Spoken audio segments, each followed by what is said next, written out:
끝날 때까지 끝난 것이 아니다. 이 말 들어보셨죠? 이 말은 책 제목이기도 한데요. 한 야구 감독이 남긴 명언이기도 합니다.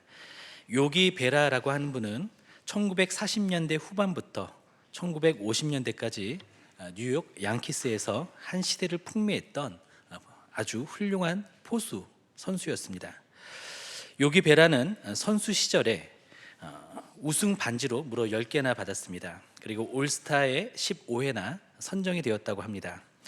그는 메이저리그 역사상 가장 손꼽히는 선수로, 포수로서는 레전드로 불리는 사람입니다. 그는 훗날 감독으로서 미국 야구 양대 리그에서 모두 우승을 하고 월드 시리즈에서 진출한 기록도 가지고 있습니다. 1973년 그가 뉴욕 매치를 감독하고 있을 때 그의 팀은 내셔널 리그 동부 디비전에서 꼴찌를 하고 있었습니다. 이때 한 기자가 이런 질문을 합니다. 이젠 시즌이 끝난 건가요? 이렇게 질문을 했습니다. 이에 대해 그는 답합니다. 끝날 때까지 끝난 것이 아닙니다. 그 후 그가 감독하는 뉴욕 매치팀은 동부 디비전 1위를 차지하고 월드 시리즈까지 진출하는 기적을 이루어냅니다. 작년 4월 창립 기념주일 때부터 사도행전 말씀을 함께 살펴보았었습니다. 오늘은 그 마지막 시간입니다. 그런데 요기 베라 감독의 그 말이 사도행전의 끝모습을 잘 표현해주고 있습니다. 끝날 때까지 끝난 것이 아닙니다. 오늘 본문을 통해서 우리에게 주시는 하나님의 음성을 듣기를 원합니다. 첫째로, 메인다고 메인 것이 아닙니다. 사도 바울 일행은 멜리데 섬에서 석 달을 머무르면서 병든 사람들을 고쳐주고 그곳에서 복음을 전했습니다. 이윽고 항해를 할 수 없었던 겨울이 지나고 항해를 할 수 있는 계절풍이 불기 시작했습니다. 백부장은 그 섬에서 겨울을 난 알렉산드리아 배에 모든 죄수를 태우고 로마행 여정을 다시 시작합니다. 그들은 북동쪽으로 150km 떨어진 수라구사를 지납니다. 그리고 다시 북쪽으로 120km 떨어진 레기온에 도착합니다. 그리고 다음 날 항해하기에 좋은 바람이 불자 330km 북서쪽에 있는 보디올로 향했습니다. 13절에 보니까 남풍이 일어나므로 이튿날 보디올에 이르렀다라고 기록하고 있는데요. 풍력을 의지하는 당시의 항해에서 330km를 이동하려면 통상적으로 닷새 정도 걸렸습니다. 5일 정도 걸렸죠. 그런데 하루 만에 그 거리를 주파합니다. 오늘 새벽에 차가 안 막히는 시간대에 교회에서 약 330km 정도 거리에 있는 광주 광역시청까지 자동차로 갈 수 있는 그 시간을 한번 내비게이션으로 찍어 보았습니다. 그랬더니 3시간 40분이 나왔습니다. 차가 아니라 배로, 또 도로가 아니라 물 위로, 엔진이 아니라 바람의 힘으로 하루 만에 이 거리를 갔다라는 것 놀랍지 않습니까? 지난 사건을 잠시 더듬어 보면 유라굴로라는 광풍을 만난 덕에 바울은 호송 중인 미결수에서 배의 리더가 될 수가 있었죠. 배가 멜리데 섬 앞에서 파손났기 때문에 바울은 그 섬에서 3달 동안 복음을 전할 수가 있었습니다. 비록 바울 역시 고생을 했지만 하나님의 계획 안에서 바울은 멜리데 섬 안에서 사역을 훌륭히 감당할 수가 있었습니다. 그리고 이제 하나님께서는 바울을 재촉해서 로마로, 또 세계 중심지인 그곳으로 힘있게 밀어주셨던 것이죠. 바울은 그곳 보디올에서 신앙의 동역자들과 함께 일주일을 보내게 됩니다. 그리고 그 지역의 성도들이 바울에 대한 소식을 듣고 찾아왔는데요. 바울을 만나기 위해 온 성도들은 바울에게 큰 위로가 되었습니다. 참고로 이 보디올의 현대 지명 이름은 뽀주올리라고 합니다. 이탈리아 나폴리만의 항구입니다. 여기서부터는 육로로 걸어서 200km를 더 가면 꿈에 그리던 로마가 있는 것이죠. 그리고 마침내 바울은 보디올에서 로마로 이송됩니다. 여기에서 바울은 자신을 지키는 군인과 함께 살아가도록 허락을 받습니다. 그는 또한 설교도 하고 가르칠 수 있는 자유를 얻습니다. 우리 사도행전 28장 11절에서 15절까지를 함께 읽겠습니다. 석 달 후에 우리가 그 섬에서 겨울을 난 알렉산드리아 배를 타고 떠나니 그 배의 머리 장식은 디오스구로라. 수라구사에 대고 사흘을 있다가 거기서 둘러가서 레기온에 이르러 하루를 지낸 후 남풍이 일어나므로 이튿날 보디올에 이르러 거기서 형제들을 만나 그들의 청함을 받아 이레를 함께 머무니라. 그래서 우리는 이와 같이 로마로 가니라.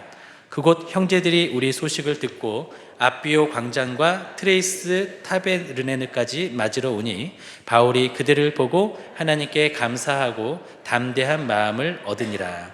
아멘.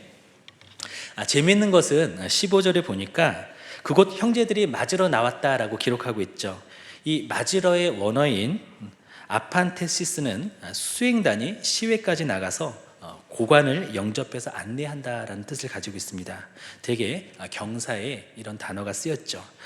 바울은 죄수의 모습으로 재판을 받으러 가는 길이었습니다. 그 모습으로 로마에 도착을 합니다. 그런데 하나님은 그를 마치 개선장군처럼 로마에 입성시키셨던 것입니다. 죄수의 모습이었던 바울이었지만 그는 로마 땅을 밟으면서 가슴이 웅장해졌습니다. 하나님께 감사하고 담대한 마음을 얻었습니다.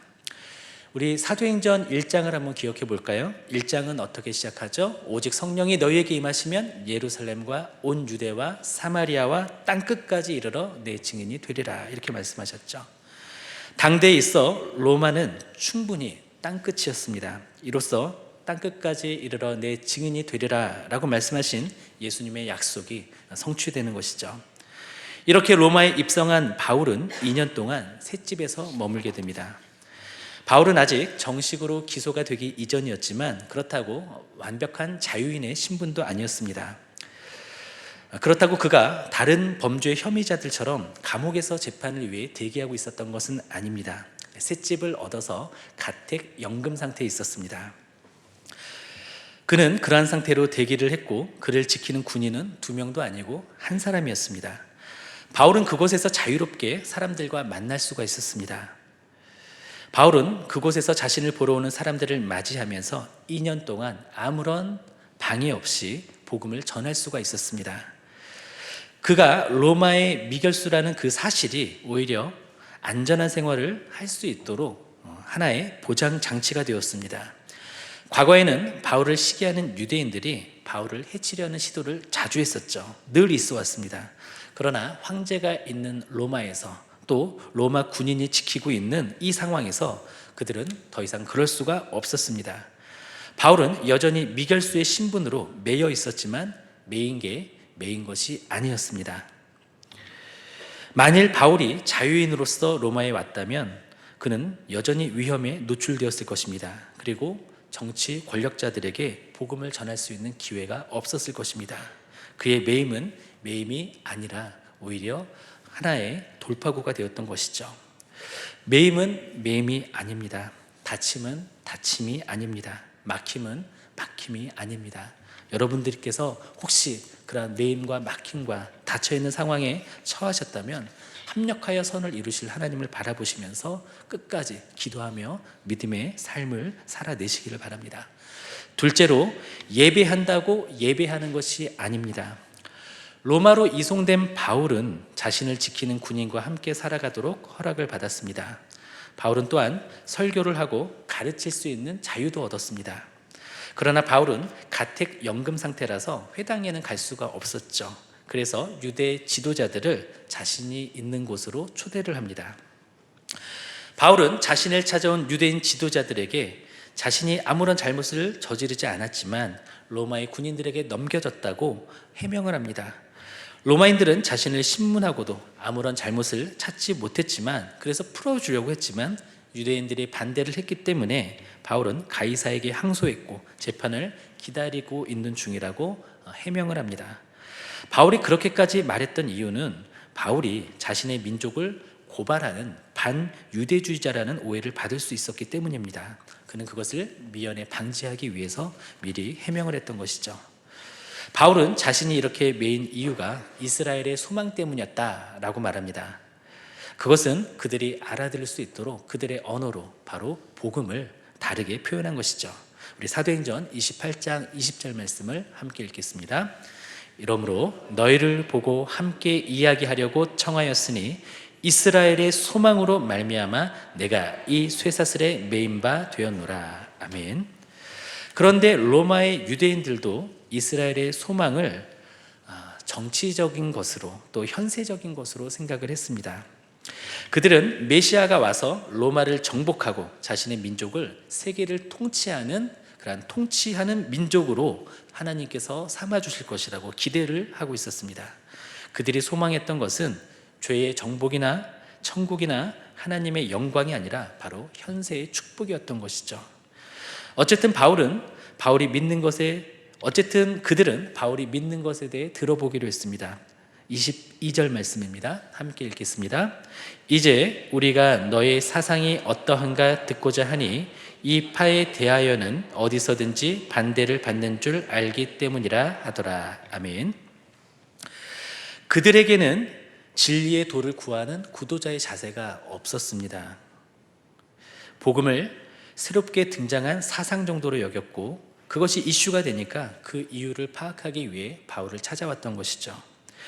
그러나 바울은 아랑곳하지 않고 하나님의 나라에 대한 이야기를 들려주었습니다. 또한 모세의 율법과 예언자들을 인용해서 복음을 전합니다. 그러자 어떤 이들은 바울의 강론을 통해서 믿음을 얻었지만 다른 이들은 바울의 말을 무시했습니다. 유대인 지도자들은 급기야 서로 싸우기 시작했고 흩어집니다. 바울은 떠나가는 그들에게 이사야서 말씀을 인용합니다. 그 말씀의 내용은 마음은 굳어져 있고 눈과 귀는 닫혀져 있어서 하나님의 말씀을 듣지 않는 그러한 백성들에 대한 말이었습니다. 그리고 바울은 복음을 등진 그들을 향해서 하나님께서 이방인들에게도 구원을 허락하셨다라고 선포합니다. 우리 26절에서 28절까지의 말씀을 함께 읽겠습니다. 일러스되 이 백성에게 가서 말하기를 너희가 듣기는 들어도 도무지 깨닫지 못하며 보기는 보아도 도무지 알지 못하는도다. 이 백성들의 마음이 우둔하여져서 그 귀로는 둔하게 듣고 그 눈은 감았으니 이는 눈으로 보고 귀로 듣고 마음으로 깨달아 돌아오면 내가 고쳐줄까 함이라 하였으니 그런즉 하나님의 이 구원이 이방인에게로 보내어진 줄 알라. 그들은 그것을 들으리라 하더라. 아멘. 이들은 마치 목석으로 만들어진 우상과 같았습니다. 우상은 어떻죠? 눈과 귀가 있는 형체이지만 생명이 없죠. 이들 또한 살아있지만 이스라엘의 소망이신 예수님을 보지 못하고 듣지 못하고 깨닫지 못했습니다. 우상은 어떻습니까? 눈이 있어도 보지 못합니다. 입이 있어도 말하지 못합니다. 귀가 있어도 듣지 못합니다. 그런데 사람들은 왜 그런 우상에게 절을 하고 소원을 빌까요? 내가 절을 할 테니, 내가 잘 할 테니 내가 원하는 복을 주십시오. 그런 것 아닙니까? 사람들은 우상을 위해서 우상을 섬기는 것이 아닙니다. 사람은 자신의 탐심을 채우기 위해 우상을 섬기는 것이죠. 이것은 우리에게도 예외가 아닙니다. 우리가 우리의 탐심을 채우기 위해 하나님을 예배하는 예배 행위를 한다면 예배도 우상 숭배가 될 수 있다는 것입니다. 이스라엘 백성들이 출애굽 후에 금송아지상을 만들고는 무엇이라고 외쳤었죠? 이스라엘아, 이는 너희를 애굽 땅에서 인도하여 낸 너희의 신이로다. 이렇게 외쳤습니다. 그러자 하나님은 모세에게 어떤 말씀을 하셨습니까? 여호와께서 모세에게 이르시되 너는 내려가서 내가 애굽 땅에서 인도하여 낸 내 백성이 부패하였도다.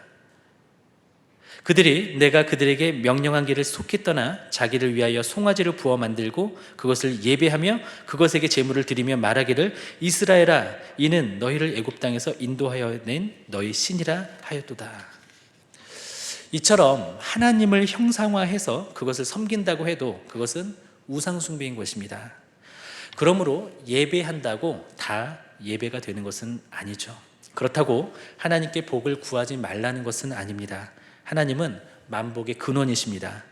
주님은 그 복을 우리에게 주시기 원하시는 분이십니다. 우리가 원하는 것보다 그것을 더 원하십니다. 다만 자신의 탐심을 채워야 하는데 자신의 능력밖의 일이라 우상을 섬기는 사람들처럼 하나님을 그렇게 이용하지 말라는 것입니다. 우리의 모든 예배와 간구는 진리 안에서 정직하고 신령한 모습으로 드려지기를 소원합니다. 셋째로, 끝날 때까지 끝난 것이 아닙니다. 2년 동안 바울은 로마의 셋집에서 연금 상태에 있으면서 자신을 보러 오는 모든 사람들에게 복음을 전하고 가르칩니다. 바울은 그곳에서 에베소서, 골로새서, 빌레몬서, 빌립보서, 바로 이 성경 말씀을 기록하게 됩니다. 에빌골몬 네 권의 서신서는 옥중에서 기록하였다고 해서 옥중서신이라고 불립니다. 감옥에서 너무나 큰 은혜를 발했던 것이죠. 바울은 또한 그 셋집에서 로마 교회와 자유롭게 교류를 했습니다. 그리고 방문객들을 받았습니다. 마치 에베소에서 사역했을 때처럼 두란노 서원에서 이방인들과 유대인들에게 제자 훈련을 시켰죠. 말씀을 가르쳤죠. 마치 그런 것처럼 이곳에서 주중에도 말씀을 가르쳤습니다. 유대인이든 이방인이든 찾아오는 모든 사람들에게 말씀을 가르쳤습니다. 로마의 고관들도 적지 않이 만났을 것입니다. 우리 23절 말씀을 함께 읽겠습니다. 그들이 날짜를 정하고 그가 유숙하는 집에 많이 오니 바울이 아침부터 저녁까지 강론하여 하나님의 나라를 증언하고 모세의 율법과 선지자의 말을 가지고 예수에 대하여 권하더라. 아멘. 30절 31절을 보겠습니다. 바울이 온 이태를 자기 셋집에 머물면서 자기에게 오는 사람을 다 영접하고 하나님의 나라를 전파하며 주 예수 그리스도에 관한 모든 것을 담대하게 거침없이 가르치더라. 아멘. 세계를 통치하던 제국의 수도에 사도 바울의 셋집이 자리하고 있습니다. 그리고 그곳에서 복음은 거침없이 퍼져나갔습니다. 초대교회 성도들은 많은 박해를 받았습니다. 그것은 매우 맹렬하고 치명적이었습니다. 아마 다른 조직이나 기관 같았으면 바로 소멸되었을 것입니다. 그러나 초대교회는 거침없이 성장했습니다. 그 이유는 어려움이 없었기 때문이 아니었습니다. 반대로 난관에 난관을 거듭했습니다. 그것은 너무도 교활하고 특이하고 빈번했습니다. 그리고 그것은 인간의 지혜나 인내로 감당할 수 있는 수준의 것이 아니었습니다. 그럼에도 불구하고 성도들은 이것을 돌파했습니다. 하나님의 뜻을 이루는 교회는 막힐 수가 없었습니다. 왜냐하면 성령 하나님께서 그들 안에서 일하시고 역사하셨기 때문입니다. 거침없이 하나님의 역사는 뻗어나갔습니다. 그런데 사도행전의 결말은 독특합니다. 학자들은 이것을 열린 결말이라고 부릅니다. 사도행전 1장은 어떻게 시작하죠? 마치 편지처럼 시작합니다. 1장 1절에 보면 사도행전의 독자를 밝힙니다. 데오빌로여, 내가 먼저 쓴 글에는 무릇 예수께서 행하시며 가르치시기를 시작하심부터, 이렇게 사도행전은 시작을 했습니다. 그런데 사도행전의 마지막 절은 어떻죠? 하나님의 나라를 전파하며 주 예수 그리스도에 관한 모든 것을 담대하게 거침없이 가르치더라.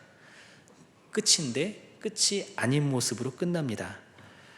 데오빌로여 이렇게 시작을 했는데 안녕히 계세요 이렇게 끝나지 않죠. 여느 서신서처럼 있을지어다 이렇게 끝나지도 않습니다. 투 데오빌로, 디어 데오빌로 이렇게 시작을 하고 끝맺음이 이상합니다. 킹제임스 버전 영어 성경은 31절을 이렇게 번역합니다. Preaching the kingdom of God and teaching those things which concern the Lord Jesus Christ with all confidence, no man forbidding him. 하나님의 나라를 전파하며 주 예수 그리스도에 관한 모든 것을 가르치더라. 확신을 가지고 그를 금하는 사람이 없이. 맺은말치고는 좀 어색하죠. 사도행전은 맺은말로 끝나지 않았습니다. 뿐만 아니라 부사구로 끝납니다. 헬라어 원문 역시 그렇습니다. 한글로 다시 표현하면 이렇습니다. 하나님의 나라를 전파하며 주 예수 그리스도에 관한 모든 것을 가르치더라. 담대하게 거침없이. 참 어색한 맺은말이죠. 이것이 무엇을 의미하냐면 성령 행전은 끝나지 않았다라는 것입니다. 사도행전 29장, 사도행전 30장, 사도행전 31장은 계속해서 여러분들과 저를 통해서 쓰여져야 한다라는 것이죠. 오늘 설교를 준비하면서 저는 위임식 때 했던 인사말을 기도로서 하나님께 계속 아뢰었습니다. 하나님, 우리 교회 성도님들 한 분 한 분이 역사의 한 줄이 되게 해주세요. 하나님, 우리 교회가 역사의 한 페이지가 되게 해주세요 라고 기도했습니다. 아까 우리 김진석 집사님이 대표 기도를 해주셨죠. 연약한 우리들이 어떻게 세계를 품고 세계 선교를 할 수 있습니까? 우리는 할 수 없죠. 그러나 우리 안에 계시는 성령님은 하실 수 있으십니다. 그리고 한 가지 더 눈여겨볼 것이 있습니다. 거의 모든 학자들의 견해로는 바울은 결국 재판을 받았고 석방을 받게 되었다는 것입니다. 그렇게 바울은 잠시의 자유를 얻어서 복음을 전했던 교회들을 방문했을 것입니다. 그리고 다시 로마로 돌아왔을 때쯤에 미치광이 황제로 잘 알려진 네로의 박해가 본격화되었습니다. 가장 절박한 시기에 차마 교회를 두고 떠날 수 없었던 바울은 결국 이때에 순교당한 수천 명의 성도들과 함께 같이 순교를 했던 것이죠. 그리고 사도행전을 기록한 누가는 바울의 마지막까지 함께했습니다. 누가는 사도행전의 마지막을 바울의 죽음으로 장식할 수도 있었을 것입니다. 그랬다면 우리는 바울을 더욱 위대한 사람으로 읽고 기억했을 것입니다. 그러나 그렇게 되면 포커스가 성령 하나님의 역사가 아니라 바로 영웅 바울에게 집중이 되었겠죠. 시리즈 영화나 드라마를 확실하게 끝맺는 방법이 있습니다. 그것은 무엇이죠? 바로 주인공이 죽으면 됩니다. 그것으로 시리즈는 끝나고 다음은 없습니다. 죽음이야말로 가장 명확한 결말이 됩니다. 그래서 사도행전은 바울의 죽음으로 끝나지 않습니다. 그래서 사도행전은 어떻게 맺죠? 거침없이라고 하는 애매한 문장으로 마무리를 합니다. 사도 바울을 통해서 일하셨던 성령께서는 바로 저와 여러분들 안에서 지금도 역사하고 계십니다. 그 성령님께서는 거침없이 일하실 것입니다. 성령께서는 그렇게 여러분들과 저를 역사의 한 줄로 써 내려가실 것이고 우리 공동체를 역사의 한 페이지로 기록하실 것입니다. 말씀을 맺겠습니다. 모태신앙이 아니라면 대다수의 분들은 고난을 통해서 주님 앞으로 나아오셨을 것입니다. 주님을 필요로 하지 않다가 곤란 중에, 공경 중에 주님을 찾게 되었을 것입니다. 그런데 그 중에서도 많은 분들이 비극에서 예수님께 나아왔고 심파극에서 멈추는 경우가 많습니다. 그러나 하나님은 어떤 분이시죠? 우리가 희극의 즐거움을 누리기를 원하시는 분이십니다. 어드벤처의 흥분을 느끼기를 원하시는 분이십니다. 액션의 활력을 뿜어내기를 원하시는 분이십니다. 저와 여러분들 안에 계신 성령 하나님은 살아계시고 변화시키시고 능력을 나타내시고 일하시는 모험과 액션의 감독이시기도 합니다. 성령님은 사도들 안에서 행하셨습니다. 그것이 바로 사도행전입니다. 성령님은 그와 같이, 그와 동일하게 우리 안에서도 행하셨고 행하시고 행하실 것입니다. 기대하셔도 됩니다. 성령께서는 우리를 통해서 성경은 아니지만 새 역사를 쓰실 것입니다. 성령 행전, 제자 행전을 계속 써 내려가실 것입니다. 바라기는 우리 모두 일하시는 성령님을 따라서 역사의 한 줄이 되고 역사의 한 페이지가 되기를 역동의 그 이름, 예수님의 이름으로 축원합니다. 기도하시겠습니다. 은혜로우신 하나님 아버지, 이 시간 주님께 우리의 삶을 의탁드립니다. 하나님, 우리는 작고 연약하고 보잘것없지만 우리 안에 계신 하나님은 전능하시며 역사를 주관하시며 길을 내시며 막힘이 없는 거침이 없으신 바로 능력의 주님이신 줄을 믿습니다. 주님과 함께 날마다 동행하는 삶을 살아갈 수 있도록 인도하여 주시고 우리를 통하여 하나님의 새 역사를 기록하여 주시기를 소원합니다. 예수님의 이름으로 기도드립니다.